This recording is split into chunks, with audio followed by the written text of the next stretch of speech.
জিতিছি BJP. এই ফলাফল পরে মোহন মাঝি প্রধানমন্ত্রী নরেন্দ্র মোদী এবং কেন্দ্র গৃহমন্ত্রী অমিত শাহ সহিত কেন্দ্রীয় নেতৃত্ব বিশ্বাস ভাজন হেউথিবা চর্চা হেউছি। বিশেষ করে পশ্চিমবঙ্গ বিধায়ক দল নেতা চয়ন পাই অমিত শাহ সহিত মোহন মাঝি সহ পর্যবেক্ষক ভাবে কেন্দ্রীয় বিজেপি পক্ষর দায়িত্ব মিলিবা পরে মোহনক গুরুত্ব বঢ়ুথিবা চর্চা হেউছি। বিশেষ করে অমিত শাহ পশ্চিমবঙ্গ নির্বাচনের অঙ্গ বঙ্গ এবং কলিঙ্গর প্রসঙ্গ উঠাইথিবা বেলে পশ্চিমবঙ্গ মুখ্যমন্ত্রী চয়নরে কলিঙ্গর মুখ্যমন্ত্রী সামিল হওয়াকে নিয়ে চর্চা চালিছি। 206 আসনের রেকর্ড বিজয় সহিত বিজেপি প্রথম থর পশ্চিমবঙ্গে ক্ষমতাকে আসিছি। পূর্ব ভারত মোদী ফোকসরে বেড়ে পশ্চিমবঙ্গ মুখ্যমন্ত্রী চয়নরে ওড়িশা মুখ্যমন্ত্রী মোহন মাঝি অমিত শাহ ভলি তুঙ্গ নেতৃত্ব সহযোগী হওয়া এক ভিন্ন বার্তা দেইথিবা চর্চা হেউছি।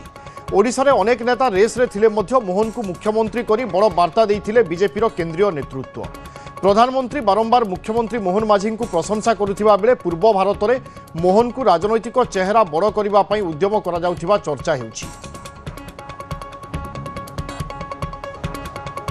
সুযোগ মিলিଥିଲା মনমোহন ভাই যাইଥିଲେ ମୁଁ ମଧ୍ୟ 3 ଥର ଯାଇଥିଲି ବଙ୍ଗାଲକୁ ଏବଂ ଆସାମକୁ ଯାଇଥିଲି ମୁଁ ଗୋଟିଏ ଥର।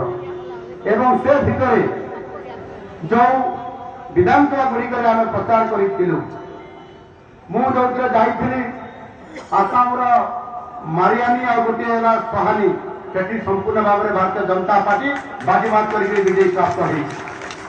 ସେଇଭଳି ଭାବରେ ପଶ୍ଚିମବଙ୍ଗର ମୋଇନା, ରାମପୁରହାଟ, ନଲାହାଟି, ହାସନ, ମୁରାରାଇ ଏବଂ ଯେଉଁଦିନ ମୁଁ ଶେଷ ପ୍ରଚାର 27 ତାରିଖ ଯାଇଥିଲି କୋଲକାତା ସହରର ଯାଦବପୁର ଅଞ୍ଚଳକୁ, ସେଠି ମଧ୍ୟ ଯେଉଁ ରାଲି ହେଇଥିଲା କମ୍ୟୁନିଷ୍ଟର ଗୋଡ଼ ଥିଲା, ତାହା ମଧ୍ୟ ଆଜି ଭାରତୀୟ ଜନତା ପାର୍ଟି ସପକ୍ଷରେ ଯାଇଛି ଏବଂ ବିଜୟ ପ୍ରାପ୍ତ ହେଇଛି।